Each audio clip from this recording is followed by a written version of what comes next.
नमस्कार, मैं डॉक्टर पंकज गौड़ हिंदी साहित्य की इस मनोरंजक यात्रा में आप सभी का स्वागत करता हूं। प्रिय विद्यार्थियों, आज हम पढ़ने जा रहे हैं वसंत भाग 2 में संकलित एक बहुत ही शानदार कविता विप्लव गायन। विप्लव गायन एक ऐसी कविता है जो प्रतंत्र देश में स्वतंत्रता की अलख जगाती है। बालकृष्ण शर्मा नवीन की यह कविता ऐसे समय में लिखी गई जब भारत में अंग्रेजी शासन था और भारतीय उससे मुक्ति चाहते थे। मुक्ति का यह आह्वान क्या केवल राजनीतिक दलों के द्वारा ही किया जाना चाहिए?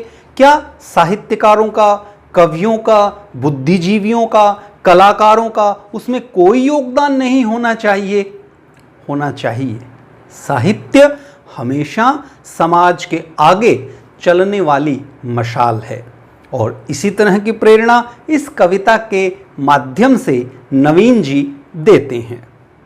कविता आह्वान करती है कि लगातार हमें इस प्रकार के साहित्य की सृजना करनी चाहिए, इस प्रकार की कविताओं का निर्माण करना चाहिए। ऐसी औजपूर्ण कविताएं लिखी जानी चाहिए जो लोगों को प्रेरित करने का काम करें, जो समाज में क्रांति लाने का काम करें, जो इनकलाब की राह पर समाज को, युवाओं को आगे बढ़ने के लिए प्रेरित करें। तो आइए सबसे पहले कविता का वाचन करते हैं। कवि कुछ ऐसी तान सुनाओ जिससे उथल पुथल मच जाए, एक हिलोर इधर से आए, एक हिलोर उधर से आए। सावधान मेरी वीणा में चिंगारियां आन बैठी हैं, टूटी हैं मिजराब अंगुलियां दोनों मेरी ऐठी हैं।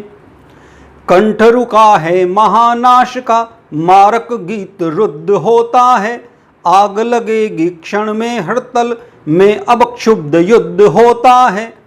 झाड़ और झंखाड़ दग्ध हैं इस ज्वलंत गायन के स्वर से, रुद्ध गीत की क्रुद्ध तान है निकली मेरे अंतरतर से।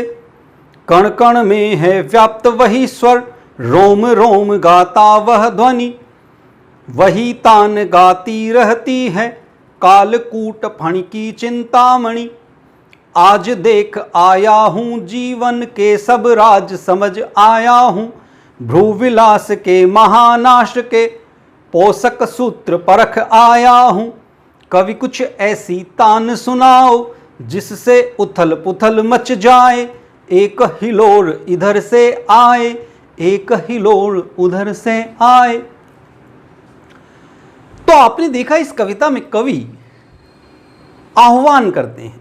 यह एक आह्वान गीत है कि हमें एक कवि को इस प्रकार के साहित्य की सृजना करनी चाहिए, ऐसी कविताओं का निर्माण करना चाहिए, ऐसी कविताएं समाज के समक्ष प्रस्तुत करनी चाहिए जिन कविताओं के माध्यम से समाज में परिवर्तन की एक लहर दौड़ जाए।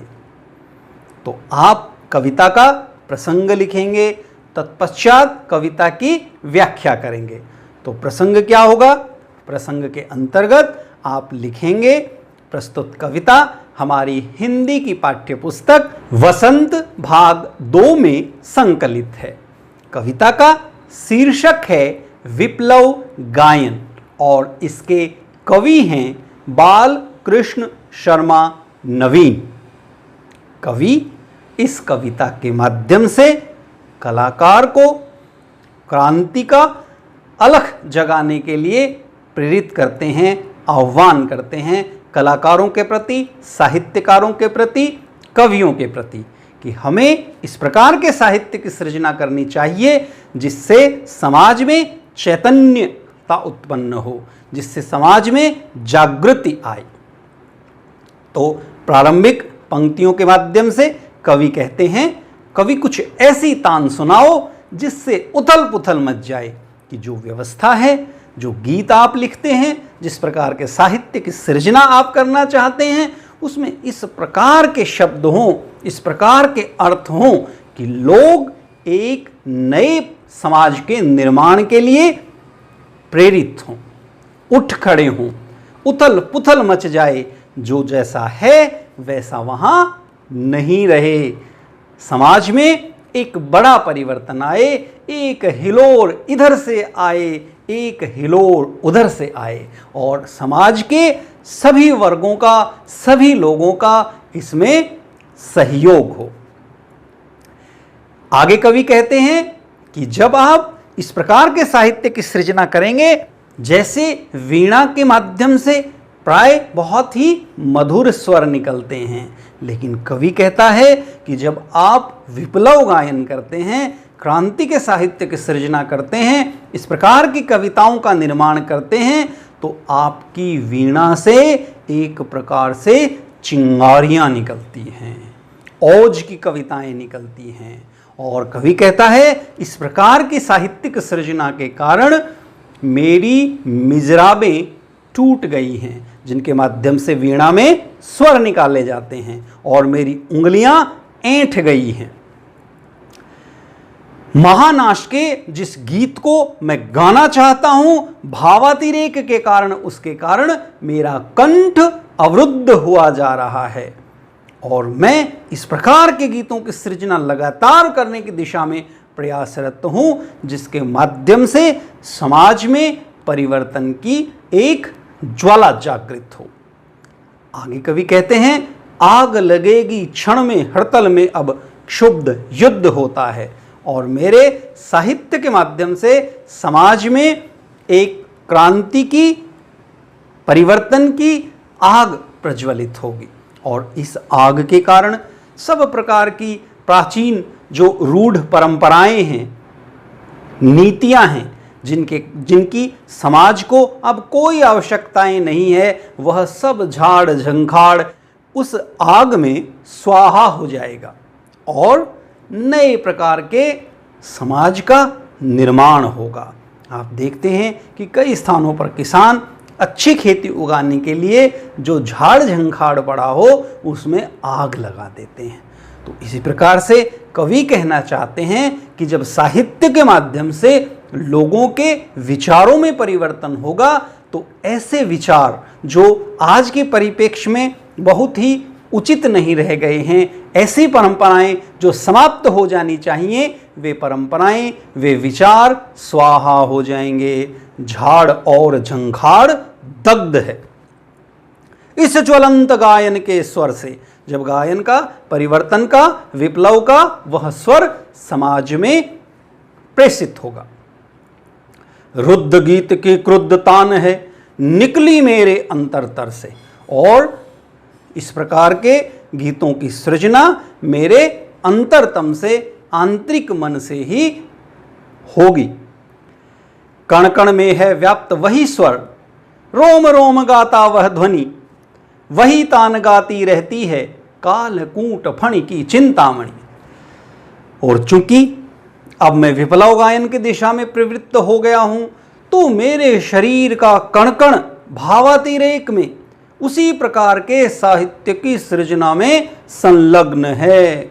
लगातार उसी प्रकार की ध्वनियां, उसी प्रकार के परिवर्तनगामी स्वर मेरे हृदय से निकल रहे हैं। और जिस प्रकार नाग फूंकार करता है और उसके ऊपर जो चिंतामणि होती है वह मणि भी कालकूट फेंकती है, उसी प्रकार से लगातार मैं भी इसी प्रकार के साहित्य की सृजना कर रहा हूं। मेरा कवि हृदय भी उसी प्रकार के विनाशकारी साहित्य की सृजना कर रहा है, जो समाज में एक परिवर्तन के मार्ग को प्रशस्त करेगा। आगे कवि कहते हैं, आज देख आया हूं जीवन के सब राज समझ आया हूं, भ्रू विलास के महानाश के पोषक सूत्र परख आया हूं। कवि कहते हैं कि यदि हमें नए समाज का निर्माण करना है, तो जड़ जो परंपराएं हैं, समाज में जो गतिहीनता आ गई है, उन्हें पहले समाप्त करना ही होगा, और समाज के निर्माण का यह पोषक सूत्र मैंने समझ लिया है। अतः हम ऐसे साहित्य की सृजना में कवि, कलाकार प्रवृत्त हों जो जड़ परंपराओं को समाप्त करे और समाज को नव निर्माण की दिशा में अग्रसर करे। तो प्रिय विद्यार्थियों, हमने कविता का वाचन किया, कविता के प्रसंग को सुना और कविता की व्याख्या को समझने का प्रयास किया। हमेशा ध्यान रखिए कि साहित्य में श्रेष्ठ साहित्य वही होता है जहां शब्दों से परे उसका अर्थ समझने का सामर्थ्य हम में हो। तो यहाँ कवि विप्लव गायन के माध्यम से समाज में एक परिवर्तन की दिशा देते हैं। आइए अब हमने जो अब तक पढ़ा है उसकी पुनरावृत्ति करें। बहुवैकल्पिक प्रश्नों के माध्यम से हम इस पाठ की पुनरावृत्ति करेंगे। तो इस क्रम में पहला प्रश्न है, इस कविता के रचयिता कौन हैं? क. रामधारी सिंह दिनकर, ख. बालकृष्ण शर्मा नवीन, ग. सुमित्रानंदन पंत और घ. सूर्यकांत त्रिपाठी निराला। तो आपने पढ़ा कि इस कविता के रचयिता हैं बालकृष्ण शर्मा नवीन। अगला प्रश्न है, कवि अपनी कविता के माध्यम से आह्वान कर रहा है। किनसे आह्वान कर रहा है? ये परिवर्तनगामी कौन होंगे? 1. स्वतंत्रता सेनानियों को, 2. देशवासियों से, 3. नवयुवकों से और 4 है सेना से। तो कवि अपनी इस कविता के माध्यम से देश के नवयुवकों से आह्वान कर रहा है कि वे इस परिवर्तन का हिस्सा बने, इस परिवर्तन की दिशा में प्रवृत्त हों। अगला प्रश्न है प्रश्न संख्या 3, उथल पुथल मचने से कवि का क्या अभिप्राय है? विद्रोह का होना, क्रांति का आगमन होना, आंधी का आना या समाज में परिवर्तन का होना? तो उथल पुथल से कवि का अभिप्राय है क्रांति का आगमन, और विप्लव गायन का अर्थ भी यही होता है। अगला प्रश्न है प्रश्न संख्या 4, कवि देशवासियों को कैसी तान सुनाना चाहता है? प्राचीन परंपराओं को समाप्त करने की, परिवर्तन एवं नवनिर्माण करना चाहता है, बदलाव की या उपर्युक्त सभी? तो कवि उपर्युक्त सभी प्रकार की जो तान है वो लोगों को सुनाना चाहता है। वह प्राचीन परंपराओं को समाप्त करना चाहता है, परिवर्तन चाहता है, नवनिर्माण चाहता है और बदलाव की एक बयार बहाना चाहता है। तो उत्तर होगा उपर्युक्त सभी। अगला प्रश्न है प्रश्न संख्या 5, कवि कैसा गीत नहीं लिख पा रहा है? रुद्र गीत, क्रांति गीत, मारक गीत या प्रेम गीत? क्रांति गीत नहीं लिख पा रहा है और वही वह लिखना चाहता है जिससे समाज में प्रेरणा उत्पन्न हो। प्रश्न संख्या 6, कवि की वीणा में कैसी चिंगारियां आ बैठी हैं? शांति की, भ्रांति की, क्रांति की या उपर्युक्त सभी? तो कवि की वीणा में क्रांति की चिंगारियां आन बैठी हैं। अगला प्रश्न है प्रश्न संख्या 7, इस गीत का स्वर कैसा है? वीरतापूर्ण, ओजस्वी, रौद्र या हास्य? तो इसका जो स्वर है वह ओजस्वी स्वर है। ओज के माध्यम से कवि क्रांति का पक्षधर है। अगला प्रश्न है प्रश्न संख्या 8, कवि किस वाद्य यंत्र में चिंगारियां आने की बात करता है? इसके विकल्प हैं तबले में, वीणा में, सारंगी में अथवा ढोलक में। तो इसका उत्तर होगा वीणा में। प्रश्न संख्या 9, कवि के ज्वलंत गायन के स्वर से क्या दग्ध होते हैं? 1. पेड़ और पौधे। 2. झाड़ और झंखाड़। 3. किताबें और कबाड़। 4. इनमें से कोई नहीं। तो इसका उत्तर होगा झाड़ और झंखाड़। अगला प्रश्न है, निम्न में से कविता का उचित शीर्षक है? विप्लव गायन, विप्लय गायन, विप्लव गायन या विप्लव गायन। तो इसका उत्तर होगा विप्लव गायन। उत्तर संख्या 3। कवि के अनुसार कण कण में कौन सा स्वर व्याप्त है? क्रांति का, शांति का, उन्नति का अथवा आनंद का?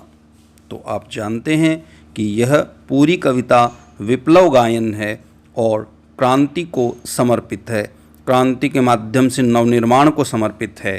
तो इसका उत्तर होगा क्रांति का। अगला प्रश्न है प्रश्न संख्या 12।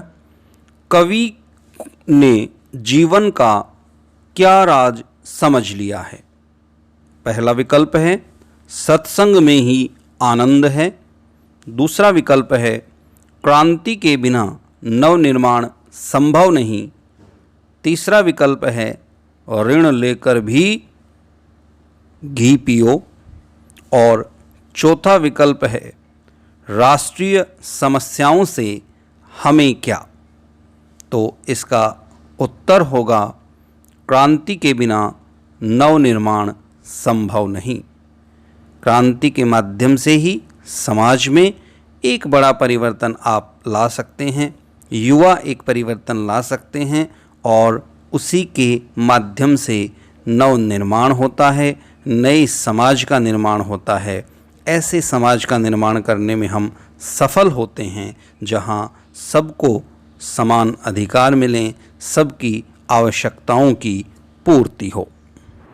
तो इन बहुवैकल्पिक प्रश्नों के माध्यम से आपने पाठ की पुनरावृत्ति की। अब हम जो पाठ्यपुस्तक में पाठ के अभ्यास प्रश्नोत्तर दिए गए हैं उन अभ्यास प्रश्नोत्तरों को हल करेंगे।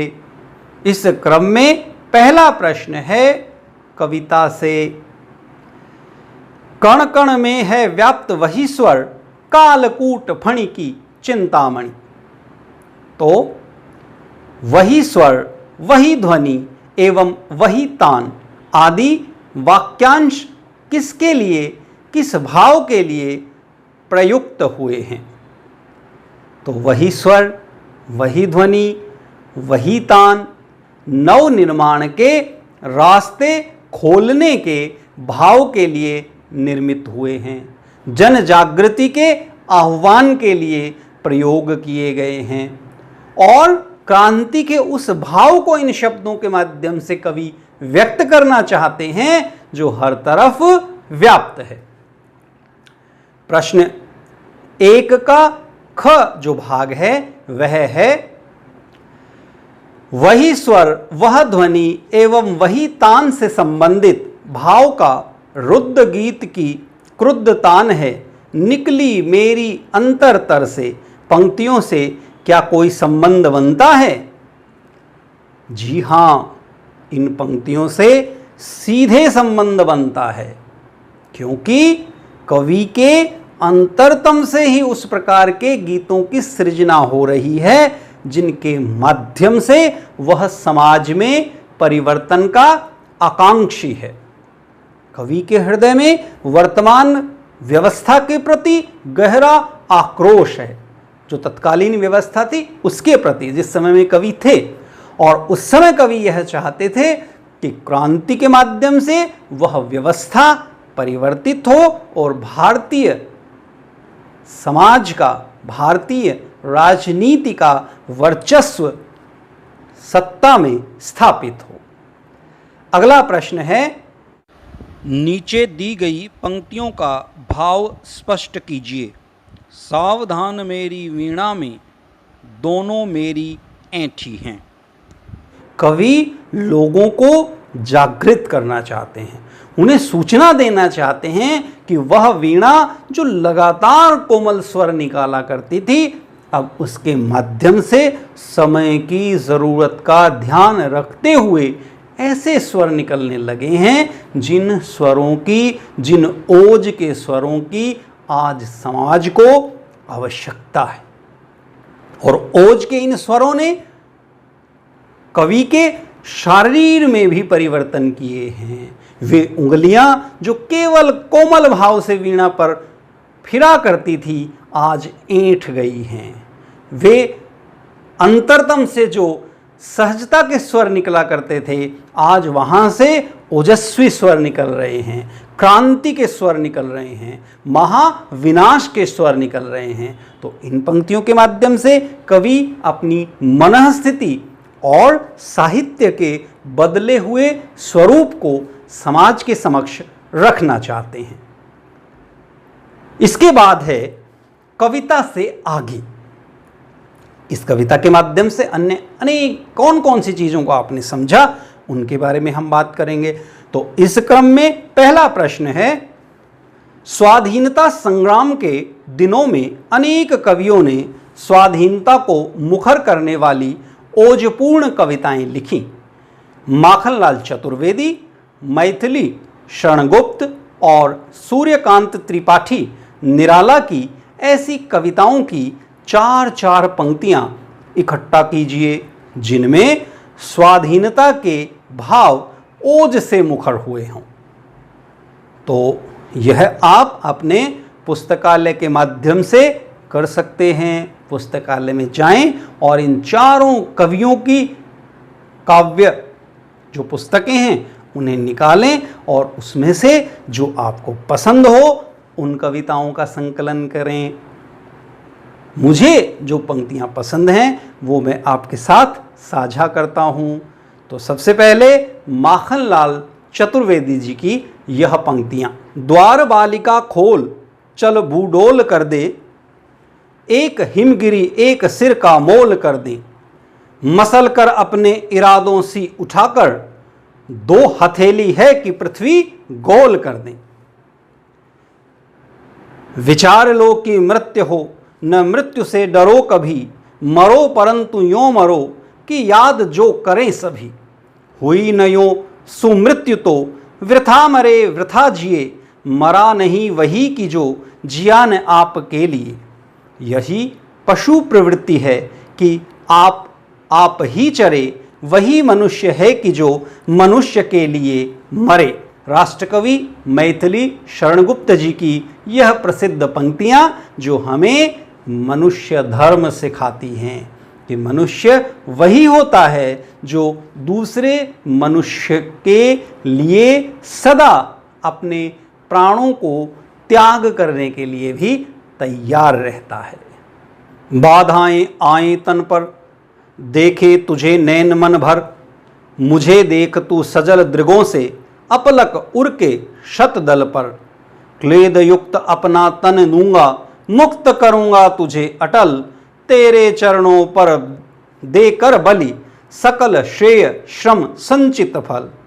सूर्यकांत त्रिपाठी निराला जी इन पंक्तियों के माध्यम से मातृभूमि के प्रति अपने भावों को प्रकट करते हैं। अब हम आपके पाठ में आने वाले अनुमान और कल्पना शीर्षक के अंतर्गत दिए हुए प्रश्नों को हल करेंगे। इस क्रम में पहला प्रश्न है, कविता के मूल भाव को ध्यान में रखते हुए बताइए कि इसका शीर्षक विप्लव गायन क्यों रखा गया। कविता का मूल भाव है रीति रिवाजों, रूढ़िवादी विचारों और भेदभाव वाले विचारों को त्याग कर नव निर्माण की दिशा में प्रवृत्त होना, और इसीलिए कविता का शीर्षक विप्लव गायन रखा गया है। इसका अर्थ होता है क्रांति के लिए किया जाने वाला आह्वान।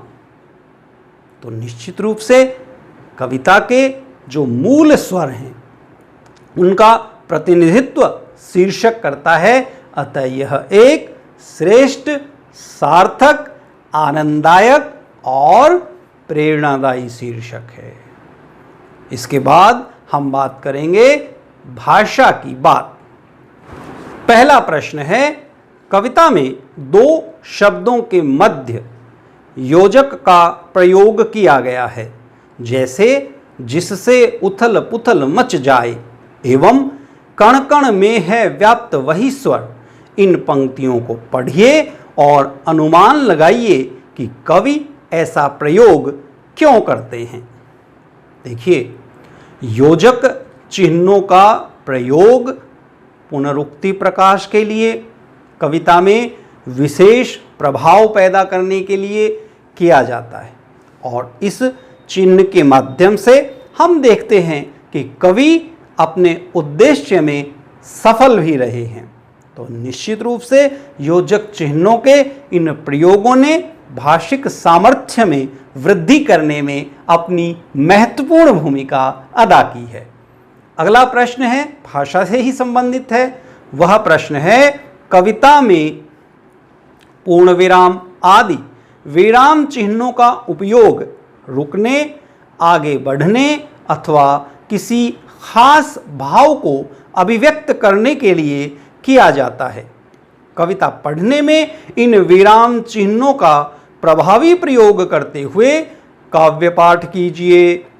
गद्य में आमतौर पर है शब्द का प्रयोग वाक्य के अंत में किया जाता है, जैसे देश राज जाता है।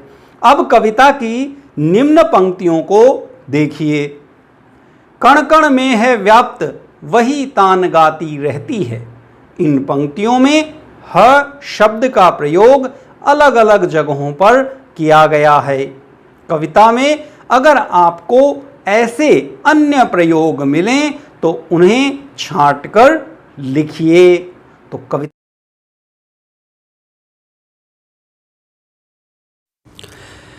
हम पंछी उन्मुक्त गगन के पिंजरबद्ध न गा पाएंगे, कनक तीलियों से टकराकर पुलकित पंख टूट जाएंगे। हम बहता जल पीने वाले मर जाएंगे भूखे प्यासे, कहीं भली है कटुक निबोरी कनक कटोरी की मैदा से।